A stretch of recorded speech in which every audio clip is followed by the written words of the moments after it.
예, 한 부자가 있었습니다. 이 부자는요, 돈이 굉장히 많았습니다. 돈을 쓰는 게 취미였습니다. 날마다 뭘 하냐면은 잔치를 베풀었어요. 사람들을 초청하고 함께 돈을 쓰는 거죠. 그러니까, 이 돈을 써도 계속 돈이 늘어나는 거예요. 돈이 너무나도 많기 때문에 굉장히 부러운 눈빛으로 이렇게 쳐다보고 계시는데, 예, 그 부자는 취미가 그거였어요. 돈을 쓰고 어떻게 하면은 이렇게 즐겁게 시간들을 보낼 수 있을까 이런 것들을 고민하면서 살아갔습니다. 하루는 매일 같이 반복되는 그런 삶이었는데 그 사람들을 불렀어요. 불러서 맨날 돈 쓰는 것도 이제 지겨운 거예요. 그래서 그 사람을 불러서 오늘 내가 한 가지 제안을 할 텐데 이 제안, 이 시합을 해가지고 1등하는 사람에게는 내가 내 재산의 절반을 주겠다. 이런 말도 안 되는 제안을 했어요. 이게 실화는 아닙니다. 그냥 예화로 얘기하는 거고요. 재산의 절반을 주거나 아니면은 내 하나밖에 없는 딸과 결혼할 수 있는 그런 기회를 주겠다. 막 사람들이 귀가 쫑긋했습니다. 그리고 이 부자가 제안하는 것을 한번 들어보려고 했습니다. 제안은 이거였습니다. 그 대저택이 있는데 그 대저택을 달려서 돌아가지고 지금 이곳에 가장 먼저 오는 그 사람에게는 내가 제안했던 이것들을 누릴 수 있게 해주겠다. 사람들이요 얘기도 끝나지 않는데 막 달려가기 시작했습니다. 막 할아버지도 막 달려가고요. 막 사람들이 막 뛰어갔어요. 뛰어가다가 이 집 뒤쪽에 이제 갔습니다. 집 뒤쪽에 갔는데 거기 가니까 수영장이 커다란 게 있었어요. 그런데 사람들이 다 거기서 멈춘 거예요. 이 집을 한 바퀴 돌려면은 그 수영장을 들어가서 통과를 해야 됩니다. 그런데 그 앞에 다 멈춘 거예요. 왜 그러냐면은 그 수영장 안에 악어가 한 세네 마리가 이렇게 막 큰 입을 벌리면서 막 있는 거예요. 그러니까 사람들이 장난하는 거 아니야? 막 하면서 그 부자를 원망의 눈으로 쳐다봤습니다. 그때였어요. 어떤 한 청년이 그 수영장 속으로 뛰어 들어갔습니다. 그리고 그 막 영화 보면 주인공은 절대 죽지 않잖아요, 그렇죠? 막 악어가 막 입을 막 벌리는데 막 피해서 어떻게 해서 끝까지 그 경주를 마쳤어요. 이제 부자 앞에 섰습니다. 만약에 여러분들이 그런 1등을 했다고 하면은 어떤 제안을 선택을 하시겠습니까? 부자 재산의 절반을 원하시겠습니까? 아니면 딸과 결혼하는 걸 선택하시겠습니까? 딸이요. 예. 예, 여성분이 말씀하셔서 예, 굉장히 지혜로우시네요. 그렇죠. 근데 그 청년이 이상한 대답을 하는 거예요. 뭐냐면은 내가 그걸 아는 것도 되게 중요한데 지금 그거보다 먼저 알고 싶은 게 있습니다. 그것은 뭐냐면은 누가 저를 밀었습니까? 뭐 이런 얘기죠.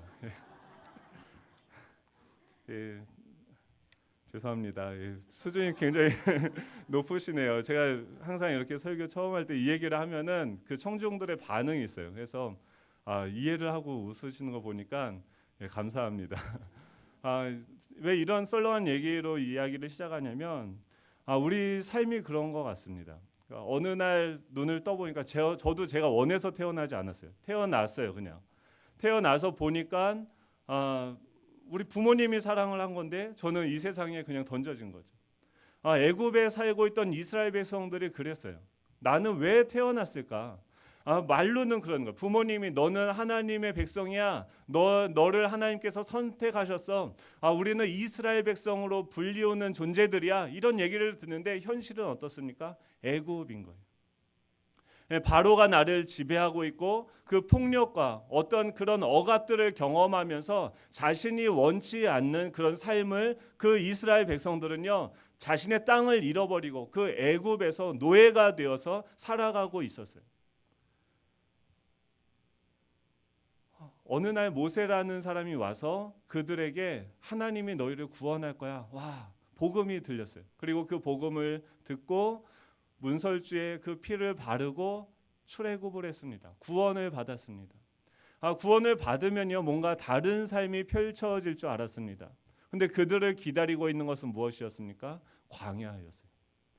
애굽에 있을 때보다는 더 나아질 줄 알았는데 이 하나님의 말씀이라고 해서 쫓아가다 보니까 그들을 기다리고 있는 것은 정말 삭막하고 아무것도 없는, 내 능력으로 내 힘으로는 아무것도 할 수 없는 그런 광야가 펼쳐지는 거죠. 교회에 오면은 우리는 어떤 과정을 밟게 됩니까? 저도 이제 처음 왔으니까 여기 새가족반을 들어가야 될 것 같죠. 예, 처음에 오면 세 가족반을 들어요. 처음에 그 광야에 갔을 때 하나님이 이스라엘 백성들을 세 가족반으로 불러들이는 거예요. 모세를 통해서 창세기의 말씀을 선포합니다. 이 세상의 주인이 누구냐? 너가 마땅히 지배를 받아야 되는 그 존재가 무엇인지에 대해서 하나님께서 말씀하시는 거죠. 예전에 내가 경험했던 그 불의했던 그 리더십에서부터 벗어나서 이제는 너가 나의 통치 가운데 들어와야 된다. 내가 이 모든 만물을 창조했다. 내가 이 만물을 지금도 다스리고 있는 유일한 주다라는 것을 말씀하시는 거예요. 이스라엘 백성들이요, 광야를 보는데요, 여기는요 아무것도 할 수 있는 게 없어요.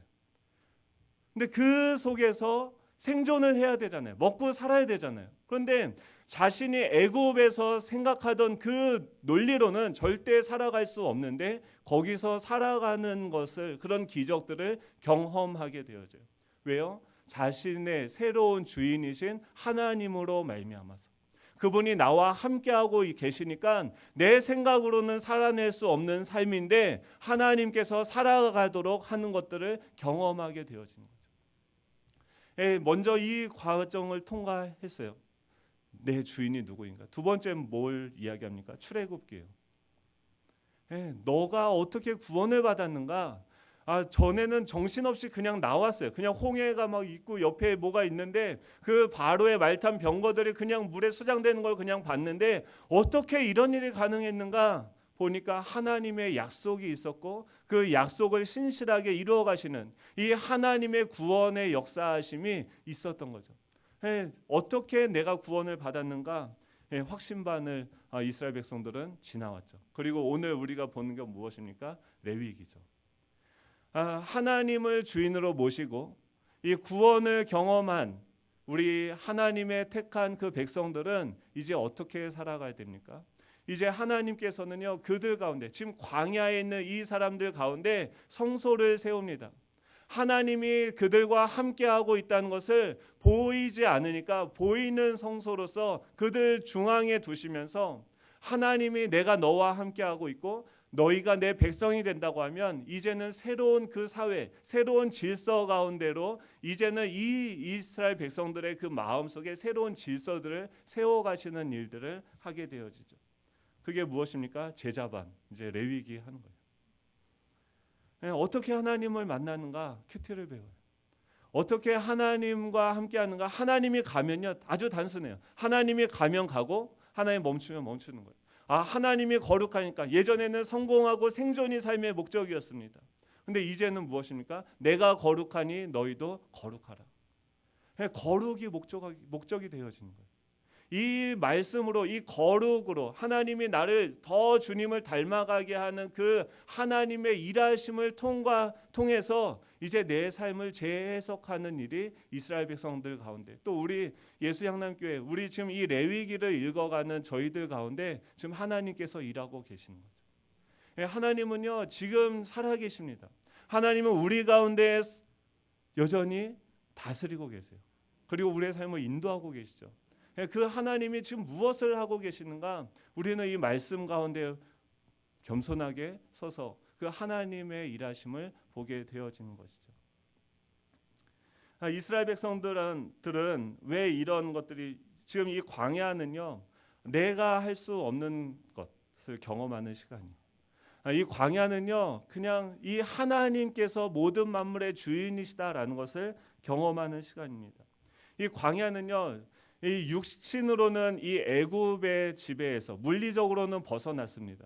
하지만 정신적으로 그들 가운데 자리 잡고 있는 이 애굽적인, 이 세상적인 가치관들을 수술하는 시간인 거죠. 예전에는요 부정적인 그런 리더십을 경험했기 때문에 그것이 내 마음 속에서 작동하는 거예요. 움직이는 거예요.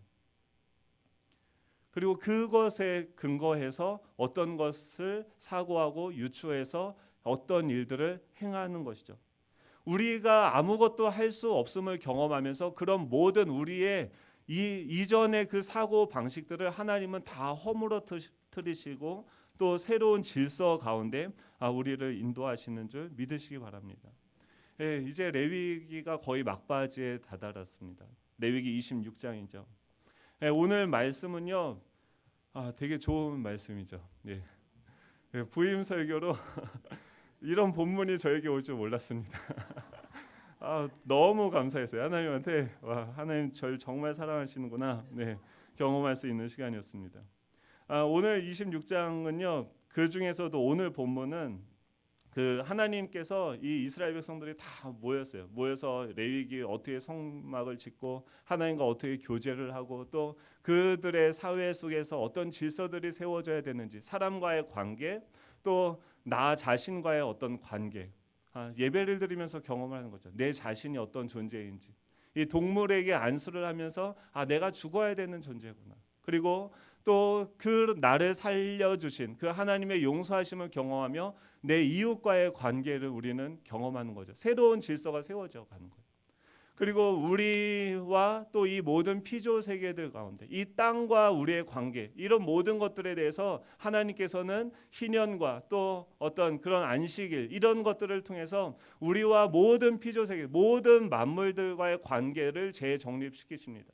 그리고 25장에 보면은 이 시내 산에서 하나님께서 이제 언약을 행하세요. 약속을 하는 거예요. 계약서를 쓰시는 거예요.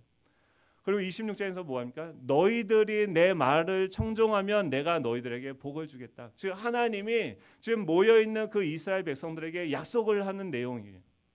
너희들이 이렇게 하면, 내 말씀이 너희 마음속에 있어서 그 말씀이 너희들의 삶이 되어지면은 너희들은 나와 함께하는 복을 누리게 되어진다라고 얘기합니다. 그 저주는 무엇입니까? 그 하나님의 말씀을 내가 저항하고 대항하고 그냥 예전에 이 처리되어졌다, 이미 죽은 내 자아, 이 애굽에서의 그 사고 방식이 다시 들어와서 그것이 내 안에 작동되어지기 시작하면 이건 저주를 받는 거예요. 저주는 어떤 의미냐면 하나님의 은혜가 없어지는 거예요.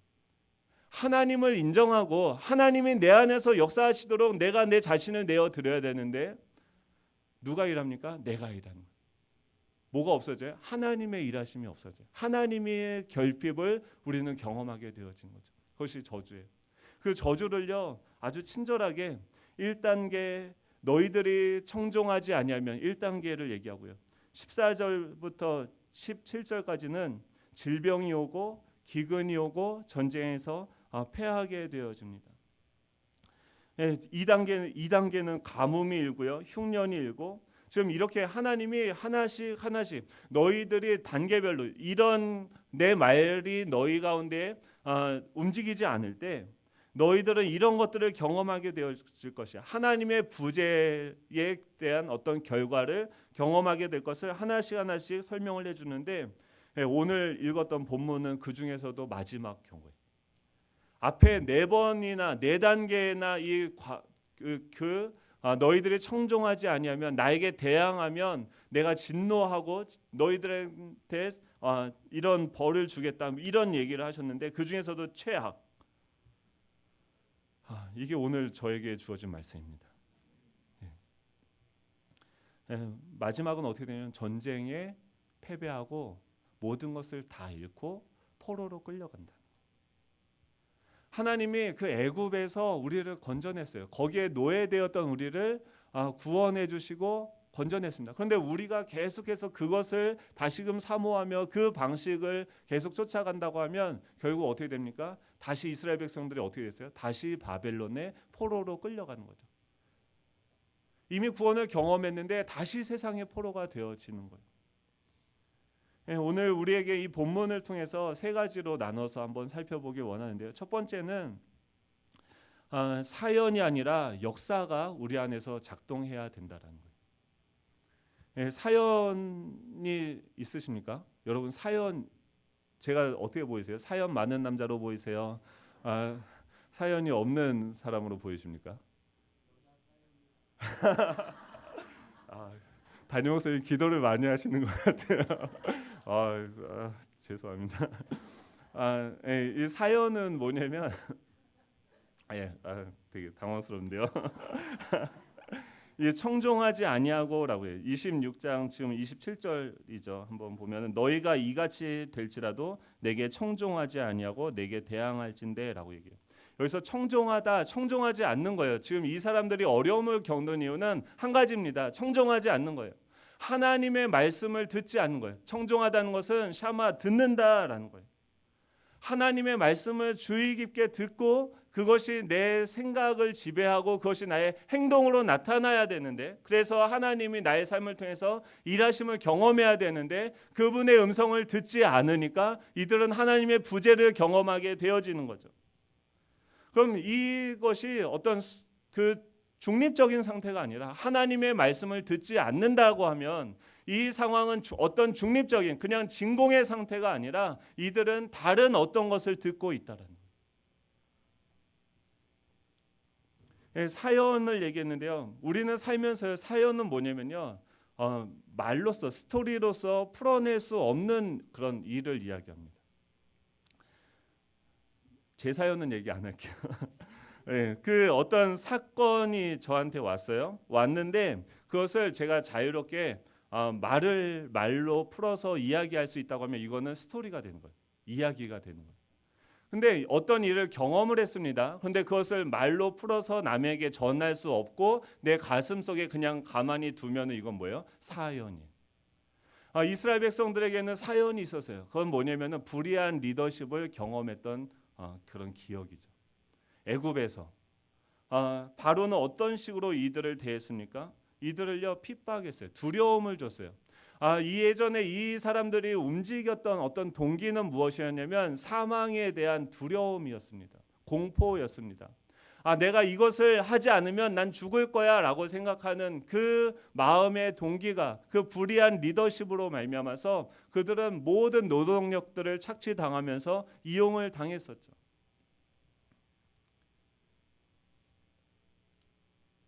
그 불의한 것들, 그러니까 제가 지금 여기 예수양람교회 오늘 처음 왔잖아요. 만약에 그런 사연이 그들 안에 있어요. 그런데 여기 왔는데 막 여기서 인사를 할 때 제 안에서 뭐가 작동을 해야 됩니까? 이 사연이 작동해야 됩니까? 아니면은 역사는 무엇입니까?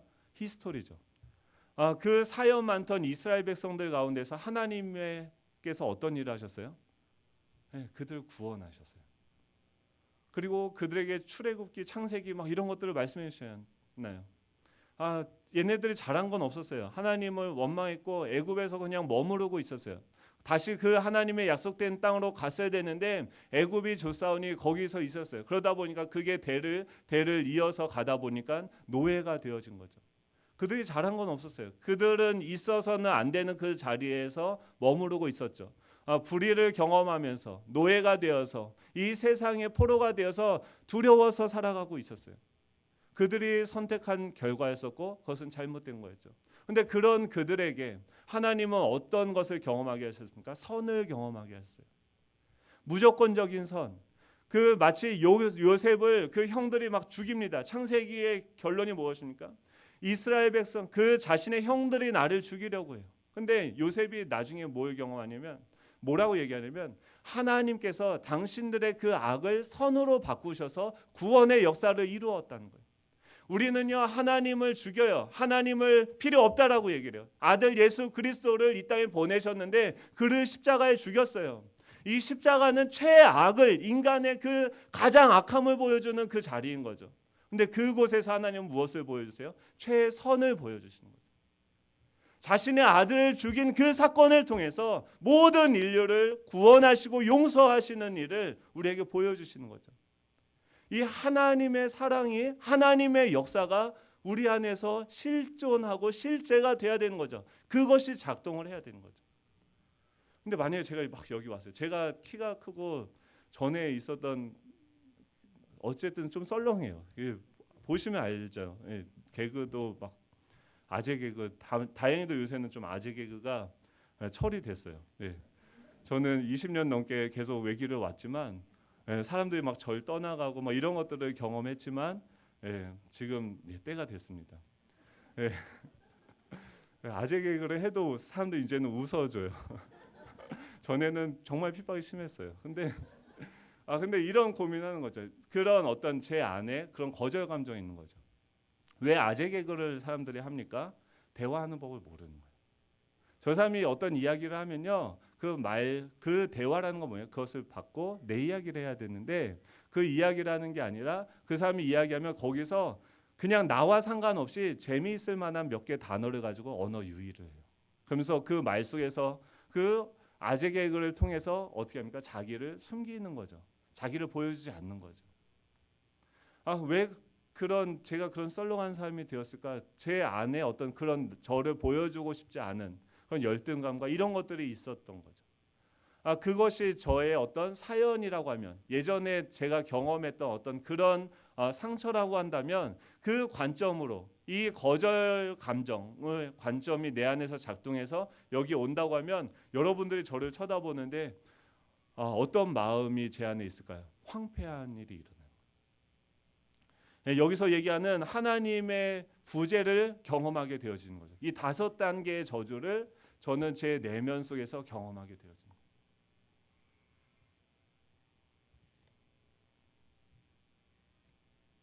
설교를 막 준비하는데요. 이게 설교 준비가 잘 됐게요, 안 됐게요?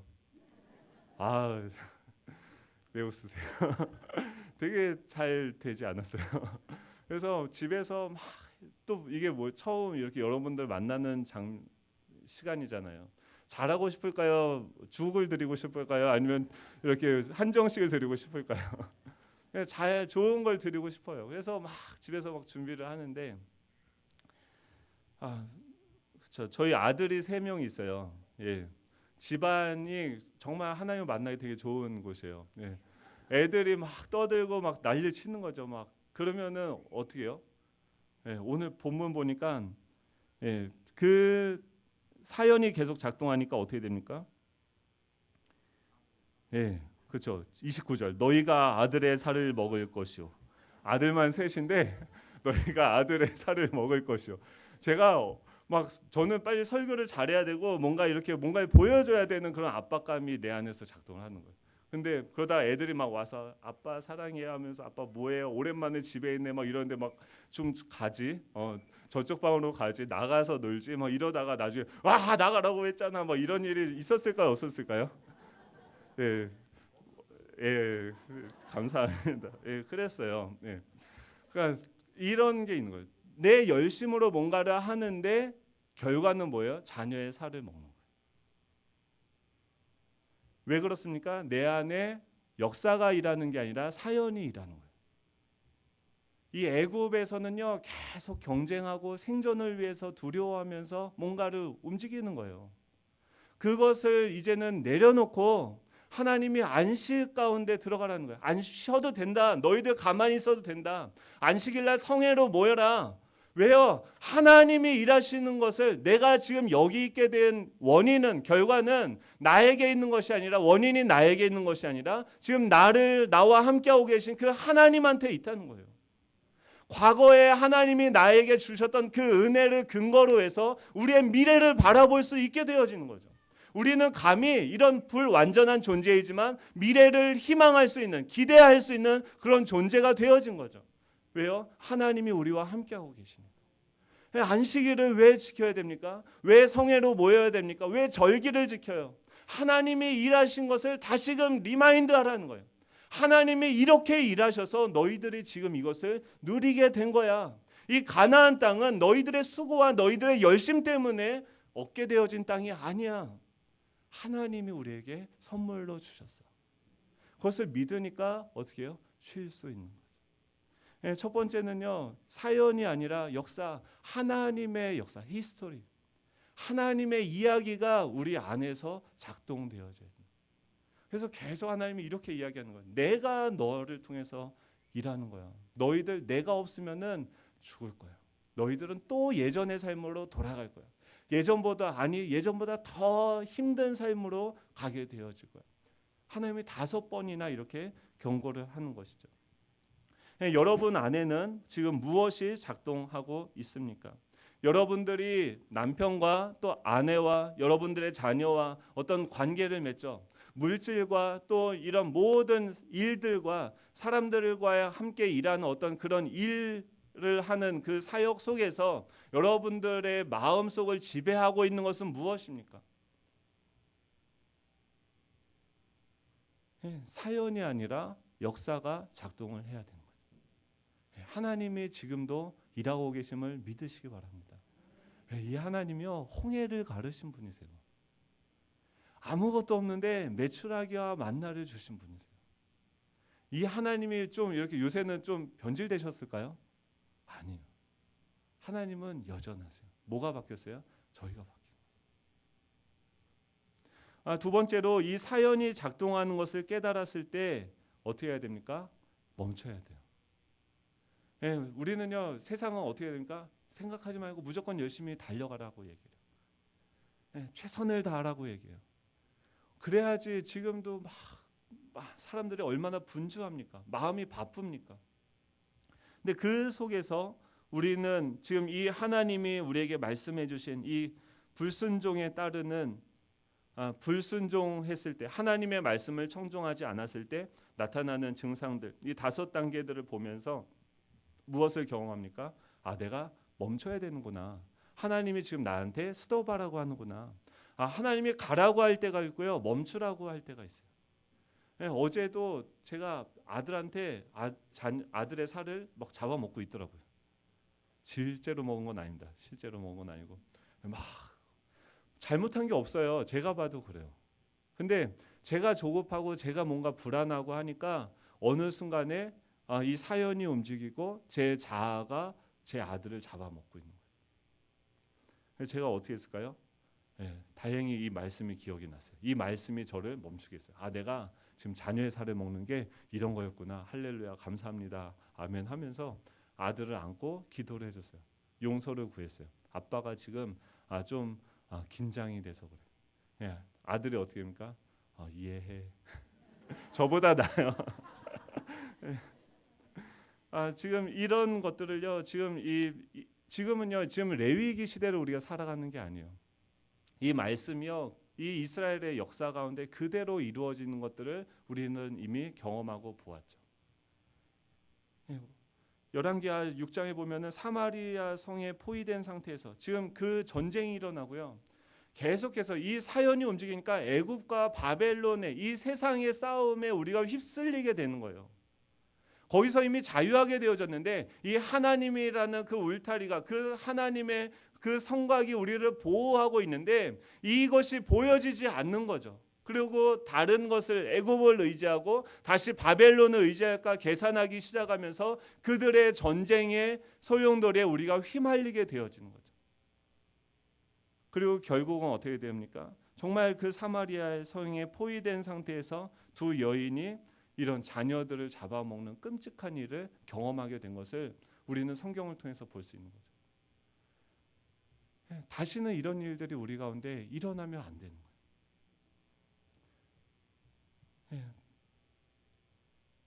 사연이 작동하는 것을 깨달았을 때는 어떻게 해야 된다고요? 멈추세요. 어떤 사람이요, 종이를 계속 찢어요. 종이를 계속 찢어요. 병원을 갔어요. 병원을 갔는데도 계속 종이를 찢어요. 안 고쳐져요. 다른 병원에 갔어요. 종이를 또 계속 찢어요. 어떤 좋은 병원에 유명한 그 정신과 의사한테 갔더니 그분이 이렇게 했대요.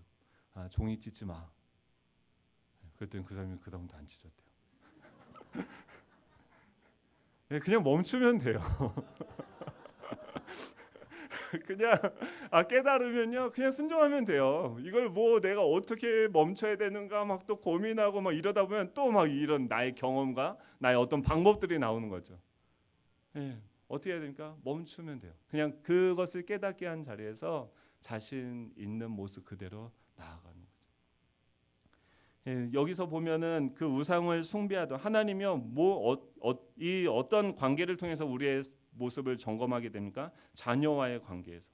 29절에 보면은 자녀의 살을 먹고 또 딸의 아들의 살을 먹을 것이요, 딸의 살을 먹을 것이요. 지금 그들이요, 전쟁의 포로가 되어져서 죽게 되어진 거예요. 그러니까 어떻게 합니까? 자신의 열심으로 자녀를 해하게 되어지는 거죠. 또 두 번째는 30절에 보면은 어떻게 됩니까? 한번 우리 30절 한번 같이 읽어볼까요? 시작. 내가 너희의 산당들을 헐며 너희의 분향단들을 부수고 너희의 시체들을 부서진 우상들 위에 던지고 내 마음이 너희를 싫어할 것이며.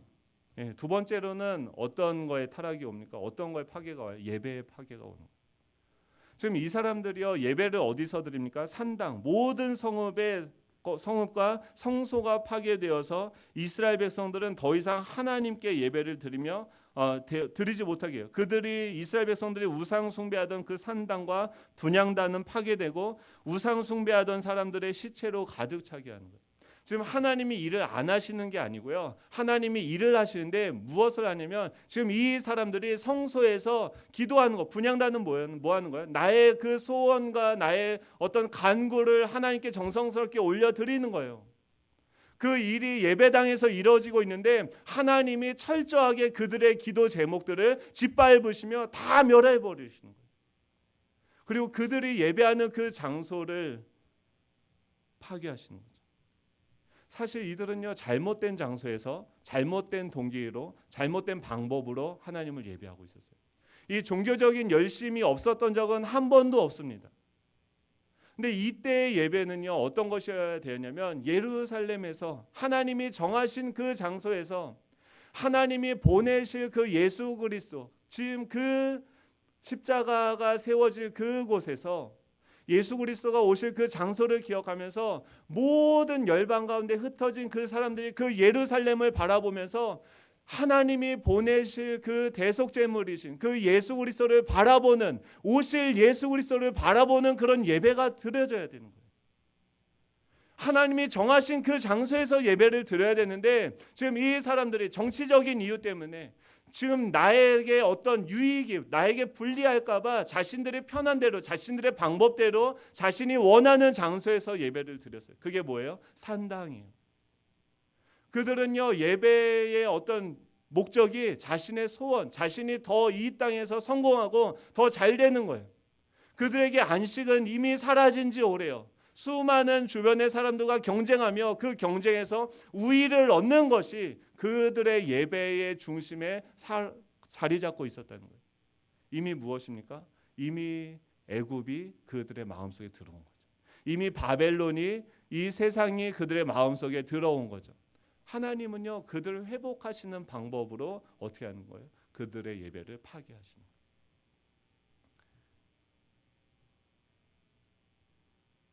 31절 32절이죠. 내가 너희의 성읍을 황폐하게 하고 너희의 성소들을 황량하게 할 것이요 너희의 향기로운 냄새를 내가 흠양하지 아니하고, 성읍들을 황폐하고 예배의 장소가 황폐하게 되어지니까 어떻게 됩니까? 삶의 모든 터전들이 황폐하게 되어져요. 먹을 건 많은데 돈이 있어서 뭐 뷔페도 갈 수 있고 하는데 살은 맨날 뱃살은 나오는데 마음은 어떻게 돼요? 황폐하게 돼요. 너희의 향기로운 그 냄새를 내가 흠양하지 아니하고, 너희들이 기도하고 그 예배를 드리고 찬양을 하고 막 여기서 정말 풀 세션이 와서 하나님을 찬양하고 예배하고 사람들은 신나서 열광하며 하나님을 예배하는 거죠. 하늘 문을 열어주시고 하나님 이 예배 가운데 임재하셔서 우리의 예배를 받아주십시오. 하나님을 찬양하죠. 근데 하나님은요, 그들의 예배를 멀리하십니다. 지금 그들은 자기를 예배하는 게 아니라 하나님을 예배하는 게 아니라 무엇을 예배해요? 자신의 소원을 예배하고 있어요. 32절이죠. 그 땅을 황무하게 하리니 거기 거주하는 너희의 원수들이 그것으로 말미암아 놀랄 것이며 내가 너희를 여러 민족 중에 흩을 것이요 내가 칼을 빼어 너희를 따르게 하리니 너희의 땅이 황무하며 너희의 성읍이 황폐하리라. 흩어질 거고 황무하고 황폐하게 되어진다. 여러 번의 회개의 기회를 주었습니다. 그런데 그들은요, 듣지 않았어요. 계속해서 그 황폐와 그 황무함을 경험하면은 회개해야 되는 거예요. 뭔지 모르겠으면 그냥 무조건 하나님한테 무릎을 꿇고 하나님 지금 내 삶에 왜 이런 일이, 저도 이 본문을 하나님 저의 삶에 왜 와서 여기서 이 본문을 가지고 말씀을 전해야 됩니까? 근데 가만히 설교를 준비하던 걸 멈추고요, 무릎을 꿇고 기도실에 가서 이렇게 기도를 막 했어요. 아내가 제가 기도 하도 안 하니까 기도실을 만들어줬어요. 기도를 너무 안 하진 않아요. 근데 아무튼 만들어줬어요. 거기서 막 기도를 하는데 제 안에 그게 보이는 거예요. 뭐냐면 인정받고자 하는 그런 욕구. 지금 이 예배가 뭘 하는 겁니까? 저를 마케팅하는 시간입니까? 아닌 거잖아요. 지금 하나님이 우리 공동체 가운데 말씀하시는 것을 받아서 전하면 되는 거예요. 여러분들이 그것을 기뻐하든지 기뻐하지 않든지 그냥 저는 그것을 전함으로써 하나님께 영광을 돌리고 저는 하나님을 예배하는 게 이 설교인 거죠. 근데 뭘 하려고 해요? 자꾸 마케팅하려고. 나를 팔고 내가 뭔가 인정을 받고 예수 향남교회에 부임해서 제가 막 설교를 못한다고 여러분들이 저를 쫓아낼 건 아니잖아요. 그렇죠?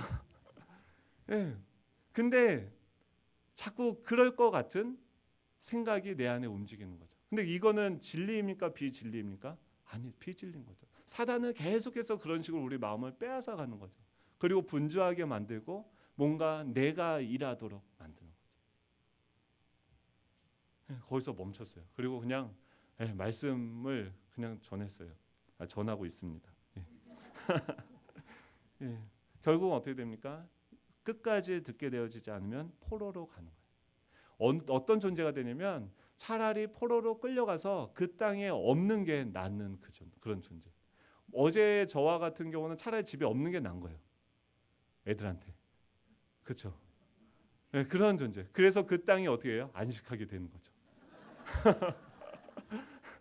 여러분은 여러분 가정에서 어떤 대접을 받고 계십니까? 막 환영하세요, 가족들이? 막 집에 갔는데 아이들이 막 아빠, 엄마 막 환영하십니까? 남편이 막 환영하세요? 예배드리고 집에 가잖아요. 그러면 남편이 그래 예배 잘 갔다 와서 막 이러십니까? 아니면은 설거지는 안 해놓고 가서 예배만 드리고 오냐고 뭐 이런 반응이 보이십니까?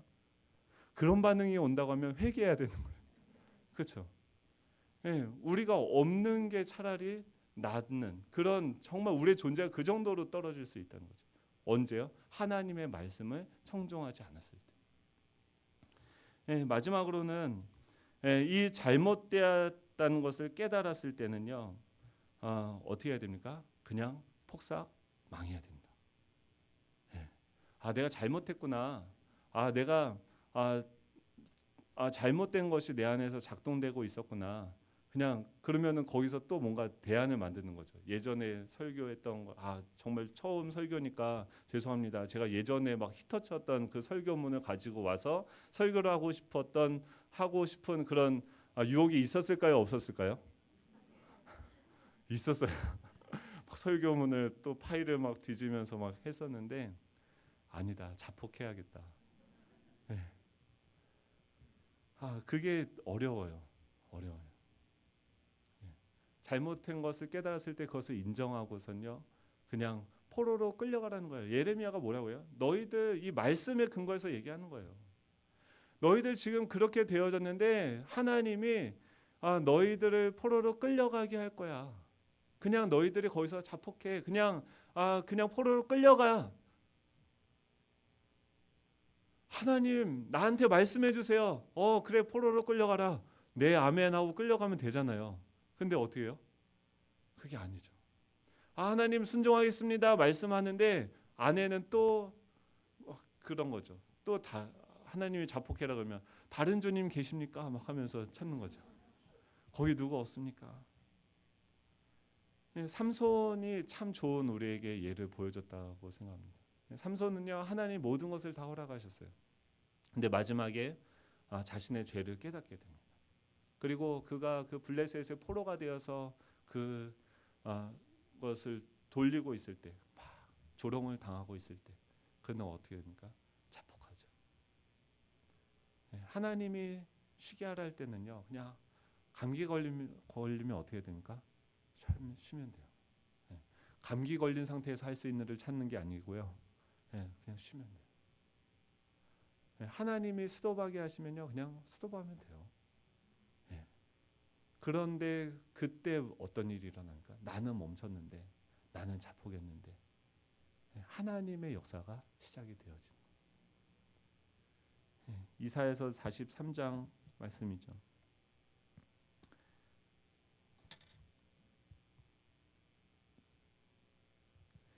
너희는 이전 일을 기억하지 말며 옛날 일을 생각하지 말라. 보라, 내가 새 일을 행하리니 이제 나타낼 것이라. 너희가 그것을 알지 못하겠느냐? 반드시 내가 광야의 길을 사막에 강을 내리니 장차 들짐승 곧 승냥이와 타조도 나를 존경할 것은 내가 광야의 물을 사막의 강들을 내어 내 백성 내 택한 자에게 마시게 할 것입니다. 내일 새벽에는요 하나님이 이런 회복에 하나님이 다시 회복하실 것이다 이 말씀을 하세요. 저주는요 하나님이 우리를 저주하시는 게 아니라 우리를 죽이려고 하는 게 아니라 우리를 살리시려고 하는 거예요. 멈추라고 하면 너 일로 와 종아리 걷어 그러면 잘못했어 그냥 종아리 걷고요 맞으면 돼요. 맞고 나서 아빠 잘못했어 그리고 다시 안으면 되죠. 그렇죠? 그런 안식을 누리는 저와 여러분이 되면 좋겠습니다.